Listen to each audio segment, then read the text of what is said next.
Have you ever scrolled through the internet and seen claims that aliens built the pyramids, or that ancient texts predict our future? A lot of these ideas point back to one place: ancient Sumer, the cradle of civilization in Mesopotamia.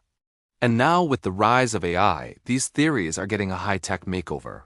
You'll see videos claiming AI has finally decoded ancient tablets, revealing shocking truths about our origins. But what's the real story? Today, we're diving deep into the world of Sumerian myths, separating archaeological fact from sensational fiction, and exploring how AI is actually being used in this field. It's a journey through time, from cuneiform tablets to neural networks. First, let's talk about AI in archaeology. It's a game changer, but not in the way you might think. AI isn't some magical translator that suddenly reveals ancient alien secrets. Instead, it's a powerful tool that helps researchers do their work faster and more accurately. Imagine trying to piece together thousands of broken fragments of a cuneiform tablet. It's like the world's hardest jigsaw puzzle. AI can analyze these fragments, identify handwriting styles, and suggest possible connections, saving scholars countless hours of painstaking work.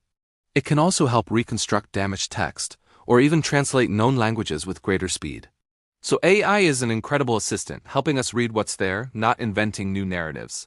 The translations we're getting are becoming more refined and accessible, but they're confirming what scholars have been working on for decades, not overturning all of human history. So what do these texts actually say? To understand Sumerian myths, we first need to understand their concept of time. We moderns often think of time as a straight line, always moving forward. The Sumerians, however, saw time as cyclical. They observed the cycles of the seasons, the phases of the moon, and the rising and setting of the sun. Their entire worldview was built around these repeating patterns. This belief extended to civilization itself.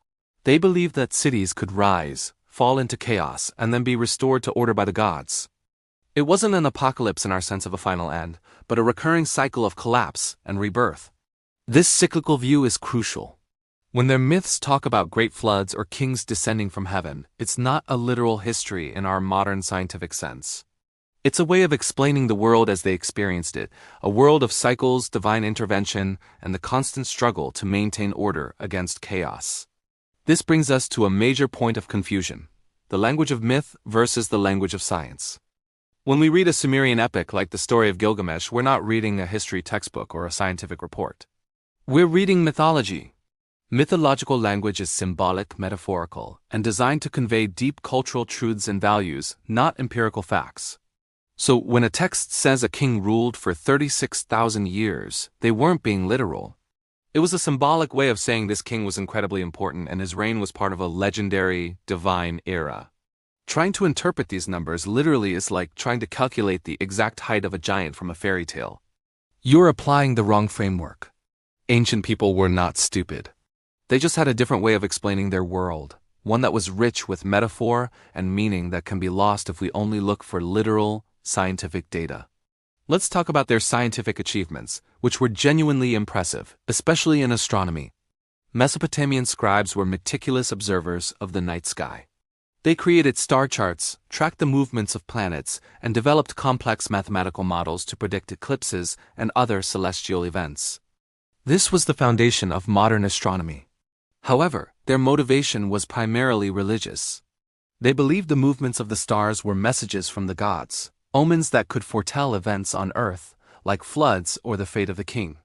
They were brilliant astronomers, but their goal was astrology and divination, not a scientific search for extraterrestrial life. They saw gods in the heavens, not spaceships. The idea that their star charts were actually maps for alien visitors is a modern invention projected back onto their ancient beliefs. And that brings us to the most famous myth of all, the Anunnaki. Popular theories claim the Anunnaki were aliens from a planet called Nibiru who came to Earth to mine gold and created humans as a slave race. This story is incredibly compelling, but it has almost no basis in actual Sumerian texts. So who were the real Anunnaki? In Sumerian mythology, the Anunnaki were a group of deities, part of the divine pantheon. They weren't a single group of spacemen. They were gods and goddesses with different roles. The word itself can be translated roughly as princely offspring, or those of royal blood. They were part of a divine bureaucracy, a celestial court with a hierarchy. Some were senior gods who made big decisions, like the fate of humanity, while others were minor deities. They were invoked in prayers, received offerings in temples, and were seen as the ultimate source of power and authority. The story of them as gold-mining aliens was popularized in the 20th century by authors like Zecharia Sitchin, who offered his own unique and highly controversial interpretations of the ancient texts. Mainstream scholars and Assyriologists, the experts who have dedicated their lives to studying these cultures, overwhelmingly disagree with his conclusions. Another piece of evidence often cited for these alien theories is the Sumerian king list. This is an ancient document that lists the kings of Sumer, the lengths of their reigns, and the locations of their kingdoms. The strange part is that the earliest kings are listed as having impossibly long reigns, tens of thousands of years. After a great flood mentioned in the list, the reigns become much shorter and more realistic. So what's going on here? Again, it's about symbolism, not literal history. The list isn't a simple chronicle. It's a political and ideological document. It was created to show a single, continuous line of kingship handed down by the gods, legitimizing the current ruler. The impossibly long reigns of the pre-flood kings placed them in a mythological godlike era, a distant golden age. The flood serves as a reset button, separating the mythical past from the more historical present. It's a way of saying, our kingship has ancient divine origins that stretch back to the dawn of time. It's a powerful political statement, not a census record. So, what do modern scholars actually agree on? The consensus is that the Sumerians were an incredibly innovative and complex human civilization. They invented writing, the wheel, large-scale agriculture, and built the first cities.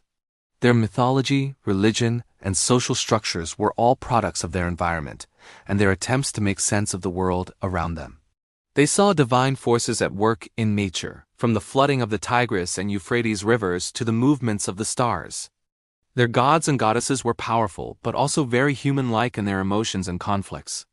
The myths about creation, floods, and divine rulers were their way of explaining their origins, their relationship with the divine, and the cyclical nature of their existence. There's no need for aliens to explain Sumer's achievements.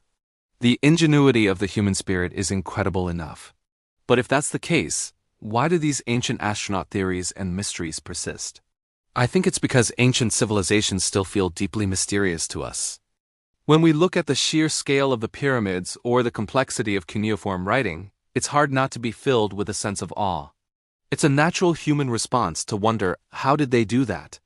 These civilizations are so far removed from our own time that it can be easy to fill in the gaps with fantastic stories. Also, these stories are exciting. They offer a grand, dramatic narrative about our origins that can feel more thrilling than the slow, careful work of archaeology. But the real story of humanity, the one being pieced together by scholars, is just as awe-inspiring. It's a story of human creativity, resilience, and our unending quest to understand our place in the cosmos. And with new tools like AI, we are getting a clearer picture of that story than ever before. The world of ancient Sumer is a testament to human achievement, not alien intervention. The myths are not hidden histories of extraterrestrial contact, but profound expressions of a culture trying to understand its world. The next time you see a sensationalist headline about AI decoding ancient secrets, remember the real, fascinating work being done by archaeologists and historians. The truth they are uncovering is more complex, more nuanced, and ultimately, more human. Thanks for watching.